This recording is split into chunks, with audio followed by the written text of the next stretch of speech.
Hello friends, welcome back to Random Hearts. Today we're in the kitchen and we're going to be talking about 3 ways or 3 habits and practices that we have implemented into our kitchen to keep it in shape. I just recently posted a video about how I have adopted some habits and practices in my own personal life to maintain a healthier weight and an overall healthier lifestyle. And I'll link that in the cards if you would like to go watch that. But it got me to thinking, our homes are not much different than our bodies. They're basically a vessel that in order to function properly and to be in the healthiest shape, we need to adopt daily habits and practices to keep those spaces functioning. And this could apply to pretty much any area of your home, but today we are going to talk about the heart of the home. We are going to talk about our kitchen. Kitchens are easily the highest traffic area in your home, and ours is especially full of traffic because we have 2 outside doorways in our kitchen. And it's also the artery between different rooms in our house. And of course, you know, you cook 3 meals a day in it. And so it's easily one of those spaces in your home that can look trashed and out of shape very fast. And we get a lot of compliments on our kitchen almost any time of the day. Doesn't matter when you come in or not. We get compliments on our kitchen that it looks clean, it looks organized, and I have attributed that to 3 things that we do on a daily basis that help keep our kitchen functioning at its peak. And those are the 3 D's. So let's talk about those. Number 1, decanting. So I've been decanting most of my adult life long before it was a buzzword in the organizing world or before aesthetic fridges and pantries were all over social media. In fact, I didn't even know the practice that I was doing was called decanting until recently. But even though I love the way aesthetic fridges and pantries look, there are some fundamental reasons why I began decanting years ago. And so let's talk about those. So you might be like me and you've heard the word decanting before, but you have no idea what it means. So here's the simple definition for decanting. Decanting is simply the act of moving an item from its original packaging into a different, usually more suitable container or storage solution. And there can be many reasons to decant, so let's talk about a few of those. The first reason I decant is to maximize the storage space in my cupboards. I have a fairly small kitchen. I have a reasonable amount of cupboard space, but I also have to hold a lot of things in those cupboards. So I need solutions for my storage that can stack together, that can act kind of like a Tetris puzzle and fill up that space to its maximum potential. I also need them to be easily accessible. I'm not very tall, so I can't have things on tall shelves. I need the bottom shelves to be maxed out with what I need the most often. And so I feel like decanting helps me to utilize and maximize that space the best way possible. I also decant for food safety. I grew up on a farm, and early on we learned that if we did not prepare our food properly and put it into storage properly, we could potentially lose our food sources to things like mice and insects and even humidity. And even though I live in Wyoming and we don't have to worry about humidity now, I still keep those practices because I want the freshest food that I can possibly give my family. And so anything that comes from the grocery store in a bag or a box that cannot be resealed, that is immediately decanted into an airtight container that I can put into food storage and know that that is the freshest food that I can get, and it's bug-free, and I know that it's going to stay on my shelf for a while and I do not have to worry about it. And so that's the biggest reason for me, is for food safety. Lastly, I decant for my own sanity. Okay, so maybe a little aesthetics here, but seriously, it drives me nuts when I open a cupboard and there are bags of things that are just spilling over and everything is a seemingly huge mess and you have no idea where something is and you've got to search behind things and in front of things. That drives me crazy. And so I actually decant so that I can find things quickly and efficiently in my kitchen cupboards. And to me, that just makes cooking more enjoyable. That makes me more efficient in the kitchen. And I know that as soon as I put something into my cupboard, I know right where it's at. I can find that immediately. And so that's basically it. Those are the 3 reasons that I would decant. I decant because of my space and needing to save space. I decant because of food safety, and I decant because it just keeps me sane and it looks good. Now, not all decanting systems are created equal. And when I was looking for my system 25 years ago, I had some very specific criteria that I was looking for. I wanted to make sure that these containers could stack together and be mathematical. And when I mean that, I mean if I have a 1 container and a 1 container, they would stack together at the height of a 2 container. And if I put a 2 container and a 2 container together, they would stack at the same height as a 4 container. And so I was very specific on what I was looking for there. I also wanted to find a system that thought about the actual dimensions of basic cabinetry, because a lot of cabinets and a lot of cabinets are the exact same size. And decanting systems can be a wide range of sizes, but making sure that they fit in those cabinets is a different story. And so I wanted to find that. I also wanted containers that were fairly clear, if not clear. And the reason for that was so that I could instantly open up my cupboard and see what items I was either needing to purchase or was getting low on. The last thing that I wanted in my system when I was looking for it were shapes that were squared. I didn't want anything rounded. Rounded shapes do not fit together well. They do not fit into a square container. And when you're looking at a cupboard, that's a square. So I want containers that are going to utilize that space the best way possible. So I was looking for squared sides. And I settled on Tupperware Modular Mates. Now, before we go any further, I want to say that I am not affiliated with Tupperware. I have never sold Tupperware, and I do not even know someone who sells Tupperware. But if you would like to check out the system that I'm using, they still currently sell it on their website. I will set up a link in the description so that you can check that out. I do have a few sizes in my cupboards that they no longer sell, so I do apologize for that. But like I said, I've had these for 25 years. I've been using them, and they get daily use. So they've been a great system for me. I'm super happy with them, and they keep my food fresh. And I've been able to swap them for different things as our lives have changed. So they have been versatile, and I can just use them over and over for a number of things. So that is the system that I settled on. Those are the reasons why I settled on that. But honestly, decanting, I think, is one of the biggest reasons that my kitchen stays clean, organized, and in good shape, because my cupboards are constantly in good shape. There's never anything out of place because everything has its own home.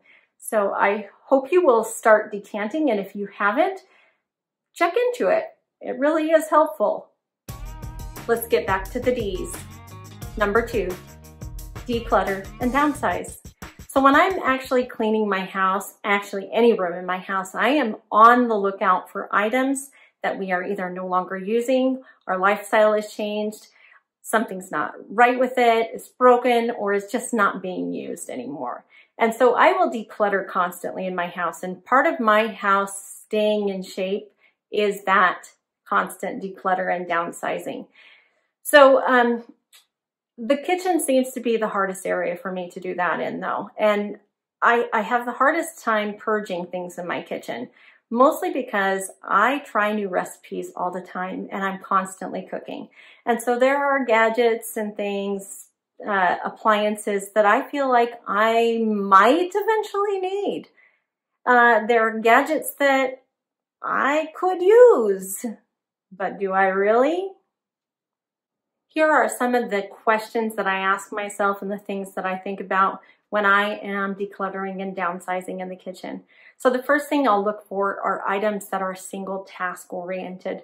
That would be something that it has a very specific purpose And if I am not using that on a daily basis, I really need to ask myself, are there ordinary objects that could replace that specific tool and not take up as much space?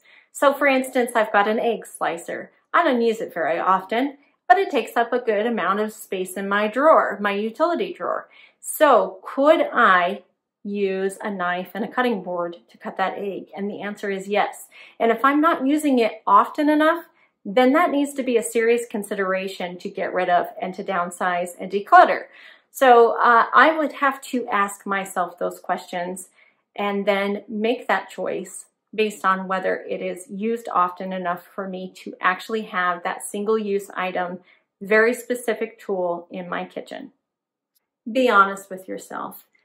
Also, be realistic. We all have a fantasy self. We all have that person inside us that we want to be, and sometimes those things translate into things we bring into our homes, especially in our kitchens. Maybe there's something that you thought you would like to learn how to do, or something that you thought you could do, and it just didn't happen for one reason or the other. And so I'm going to play a clip here real quick. This is a video that I took right before we had our garage sale. So I had decluttered these items from my kitchen at that point. And so I'm going to play that here right now, and then I'll be right back.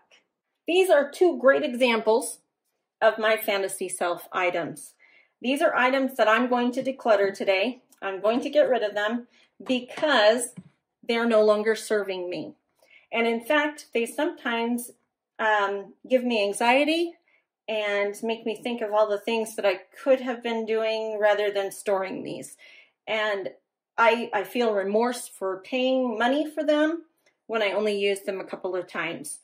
But I need to get past that, and I need to move forward. And I'll explain a little bit about what these items are and why they are fantasy items to me. So this right here is a hamburger patty system. And at one point in my life, I thought it would be a great idea to make my family homemade hamburger patties. So you put the ring and the plunger in here like this, and you put your hamburger meat, your mixture, whatever you've got in it. And I did make some stuffed burgers with these. It was great for that. But you put your hamburger meat down in here, you press it down, then you take the collar off, and you've got a perfectly round, flat hamburger patty. There are 4 in here. I can put the lid back on them, and then they can go straight to the freezer, just like this. Problem was, it took a lot more time than I expected it would. And over time, I probably used these 3 times. Over time, I just got lazy with it, and I would not reach for them. I would instead go to the grocery store and buy pre-made frozen hamburger patties. And I just need to be realistic with myself. These have been sitting in my cupboard so long that they actually had dust on top of them, and I know I'm not going to reach for them. I won't use them, so they need to go. This is another one, like I said, makes me kind of sad because I do remember when I purchased this for my child's birthday. It was about 7 years ago, and I wanted to make a very special cake for my child's birthday. And I thought, you know what, I'm going to learn how to make cakes and decorate them. And I watched some YouTube videos. I even purchased a little booklet on cake decorating. And I did declutter that a while ago, but for some reason, I don't know if I felt like maybe someday, I don't know. I just didn't get rid of this. And you can see this thing's huge. So it's been taking up a ton of space. But this is a kit that literally everything inside it is brand new, still in its original packaging. The biggest problem and the saddest part about this whole thing is that these are probably expired, and so I probably won't get as much money out of it if I try to sell it. But I need to be honest with myself, and I need to be honest with my fantasy of myself. These are 2 objects that I won't use. Even though I'd like to decorate cakes and I think I could do it if I practiced, I'm not going to take the time to practice. I'm not going to take the time to make homemade hamburger patties. So these two items are fantasy items for me that just need to go away. I'm going to declutter these today, and I don't want to ever look at them again or think about the money I spent on them or how long I held on to them. Unfortunately, fantasy items can be some of the hardest to purge and get rid of because it's almost like taking a piece of you away from you. You have fantasized that this is something you wanted to do or wanted to be, and then suddenly you're no longer doing it. But those are things that are taking up space in your cupboard. Those are things that are holding you back, and every time you see them, you're like, oh, I should use that. But be realistic. If you're like me and you were too lazy to use the hamburger patty press, or you've got arthritis, something changed in your life, you've got arthritis now and you can't hold a pastry bag and pipe frosting on a cake. Get rid of those things. Don't let them be a constant reminder of you and how you've changed. We're continually changing our entire lives, and it's okay to change what you feel about a hobby. And fantasy self items are hobby items. Those are things that we really do think we could do, but never fully bring them to a potential. So look at those items and decide, is that really what I want to keep in my house? Finally, I look for duplicates to downsize. So I've got another video here. This is again from right before my garage sale. So I'll play that real quick. So when I talk about decluttering and downsizing, I'm talking about stuff like this. I just pulled these out of my drawers and spaces that I store utensils in. And let's start with the whisks, because I have 6 whisks here, 7 whisks, 7. And there's no reason I should ever need that many whisks. They're all fairly similar. They're all about the same size and shape. There's just a couple of differences. But let's talk about why I want to get rid of these things and which ones need to go. So this one right here, my husband really likes it. In fact, I really like it. The only thing that I have a problem with is this handle right here. The space I have to put it in, that curved handle makes it difficult.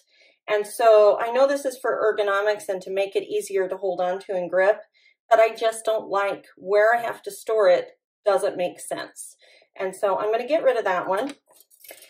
This one right here, I do like a lot. It's got a nice slender handle. The balloon on it's kind of big, so I do like that one. So I think I will keep that one. This one, I like it a lot. I especially like this part right here. This is really nice to get into areas. But again, the handle is huge and it takes up so much space. So that one's going to go. This one is a nice silicone whisk, but it honestly does not match my kitchen. And I don't reach for it because it's not something I really like. So if you don't like something, get rid of it. It doesn't matter where it came from. This is another one that's a silicone whisk. This one is super flimsy, and it also has a crack right here in the handle that once it gets wet, the whole thing falls apart. So I'm actually going to throw that one away. This one I use all the time. This is a very small whisk that I use for making dressings and when I'm baking to stir up things that might be on the smaller scale. So that one will stay in my drawer. And again, another one that is pretty similar to this. They're a little different in size and shape. Same thing, nice handle. So I will keep those 3. Now let's move on to my tongs. And I have 5 of those. This one I really dislike. It does not meet right here. You'll notice that they don't even touch properly. So it drops food all the time. And I'm just really trying to avoid plastic in my house, so that one can go. This one right here is a nice small whisk, and it's got a nice locking mechanism on it so that once I'm using it, it can't accidentally lock, which I do have one that does that. This one right here. And the silicone on it has kind of given out over time, so I'm not real happy with that. But this one right here, if I have it in the open position and I am using it, it just locked immediately, and I can't open it. unless I push on this right here and unlock it again, which requires 2 hands, which I'm not going to keep a pair of tongs that needs 2 hands. That's the whole point. This one is a matching set to this, similar design on the bottom to lock, and I don't even know why we have these. They are literally razor sharp, and I never reach for them. They're just flimsy, and I'm going to say goodbye to those too. So this is what we are left with. 2 pairs of tongs and 3 very different sized whisks. And they're all very similar, high quality items that I can feel confident in using and displaying, because some of this stuff does get displayed. These will be in a jar that's on the counter all the time. But look at all that I can get rid of. This is insane. And this was just excess in my own kitchen, and I tend to be more minimalistic with stuff, but this is silly to have this many, and I definitely don't use them. And this is taking up space that I really don't have in my kitchen. So this is what I mean when you declutter and take out excess. Be scrutinizing. Really look at your items and decide, how many do I truly need? How many can I get away with without cluttering up my space? So, for example, I had 16 place servings for my family. That was great when I had children at home, but there are only 2 of us in the house now, and I would have to go almost 8 days without doing dishes for that to even be useful. So we have decided that we're going to downsize some of those dishes, and we're going to go down to a smaller amount of place servings. And if we have more people at our house, we will just use paper plates. The peace of mind that I have, the peace of mind that I get from not having a cluttered space way outweighs what I'm keeping in my cabinets and having those things when I have the 1 or 2 times a year that we have company. So really scrutinize that. Look at it very, very closely and really determine, how many do I truly need?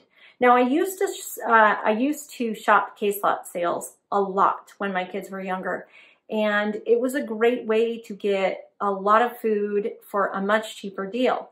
But I have to be realistic. I have a very small pantry, and I am not fitting 20 cans of tomato sauce into my pantry just because it was on sale. So I also need to look at that as pantry items as well. Anything you bring into your kitchen, look at how many you have of that, and could I get away with not having that many? Could I get away with less? And if you can, get rid of those things that are excess. So these conscious efforts that I make, that we make on a daily basis to look at very carefully the items that are in our kitchen, they have helped immensely. We declutter, like I said, constantly. We downsize constantly. We really think about, am I using that item? Are we needing it anymore? Does it work? Have we changed something in our lifestyle? Is that just something I'm not interested in anymore? And if those are the case, then declutter, downsize, keep your counters free of all that clutter, and you'll be much happier with the healthy space that you can call a kitchen. So for the final D, it's pretty simple. Do your dishes daily. So I'm lucky enough that I've got a husband who doesn't mind doing the dishes. And in fact, he pretty much insists that he do the dishes.